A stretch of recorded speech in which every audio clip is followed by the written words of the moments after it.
У канцы тыдня Украіна можа правесці абмежаваную мілітарную аперацыю па Беларусі, каб прыбраць рэтрансляторы, якія дапамагаюць наводзіць расійскія БПЛА на пэўныя рэгіёны ўкраіны.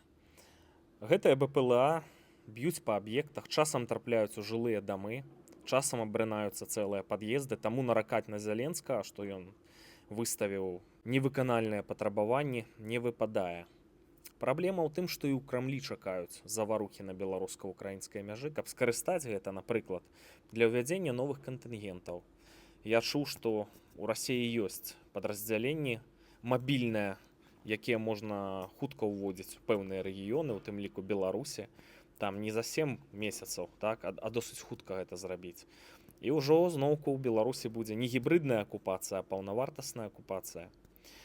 Але прапагандыст Шпакоўскі, блізкі да Лукашэнкі, да Мікалая Карпенкова, агучыў ідэю, што трэба наносіць ядзерны ўдар па пэўных краінах НАТО ў Еўропе. Я думаю, не на роўным месцы ён агучыў гэты наратыў.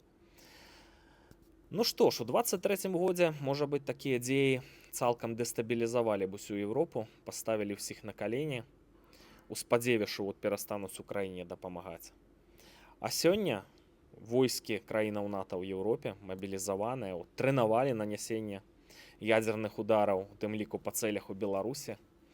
І калі нешта такое адбудзецца і ўвяжуцца не толькі украінцы, ну то ўвогуле мы рызыкуем у перспектыве не толькі тым, што ў Беларусі будзе праходзіць лінія фронта, а ў тым, што мы ўвогуле можам страціць Беларусь.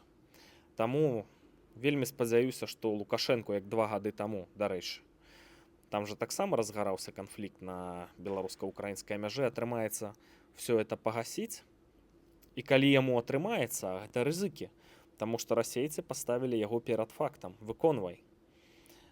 Але калі атрымаецца, нават апаненты Александра Рыгоровича будуць у пэўнай ступені паважаць.